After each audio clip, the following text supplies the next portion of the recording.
बिस्मिल्लाहिर्रहमानिर्रहीम। अस्सलाम वालेकुम। कैसे हैं आप? आई होप के बिल्कुल ठीक होंगे। आज हम बना रहे हैं बहुत ही टेस्टी और हेल्थी जूस रेसिपीज़। उम्मीद है कि आप लोगों को ये रेसिपीज़ पसंद आएगी। आइए चलते हैं और मिलकर शुरू करते हैं अपनी आज की रेसिपीज़। इसके लिए आप 12 अदद खजूर लें। खजूर को धोकर अच्छी तरह साफ कर लें। कोशिश करें कि खजूर जो है वो ज़्यादा सख्त ना हो। अच्छी किस्म की नरम खजूर लें और फिर तोड़कर इससे गिटलियाँ अलग कर लें। देखें, इस तरह सारी खजूरों से गिटलियाँ जो है निकाल लें। खजूर को साफ़ करने के बाद, गिटलियाँ निकालने के बाद अब आप इसको एक बाउल में डालें।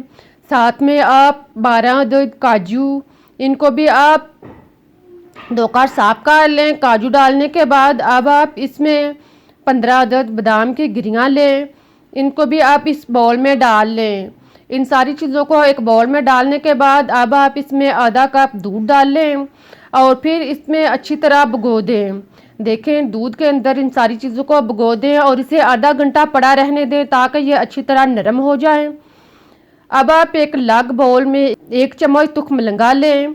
इसमें आप थोड़ा सा पानी डालकर इसको भिगो दें। तुख्म लंगे को पहले आप साफ कर लें, फिर आप इसमें आधा कप पानी डालकर इसको चम्मच के साथ मिक्स करें और इसे 4-5 मिनट तक भिगा रहने दें ताकि ये अच्छी तरह फूल जाए। इन दोनों चीज़ों को आप एक साइड पर रख दें। आधे घंटे के बाद देखेंगे अब खजूर जो है वो फूल चुकी है, सारी चीज़ें नरम हो चुकी हैं। अब आप इसको ग्राइंडर में डाल लें। इन चीज़ों को ग्राइंडर में डालने के बाद साथ में आप 2 गिलास दूध शामिल करें। दूध फुल क्रीम मिल्क लें। अगर दूध बॉयल हो तो साथ में मलाई भी शामिल कर लें।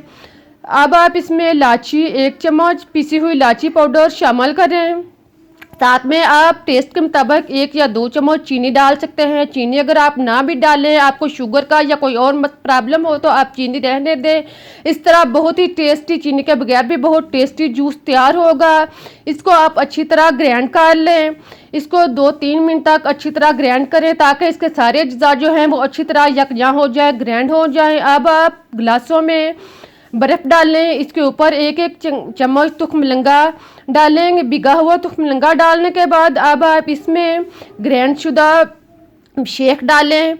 देखें, इसको डालने के बाद हमारा बहुत ही मज़ेदार और टेस्टी शेक तैयार हो चुका है। इसको डालने के बाद अब आप इसके ऊपर बारीक कटा हुआ पिस्ता लगाएं। साथ में आप कटे हुए बादाम इसके ऊपर लगा दें। देखें, कितने अच्छी और हेल्दी जूस तैयार हो चुका है।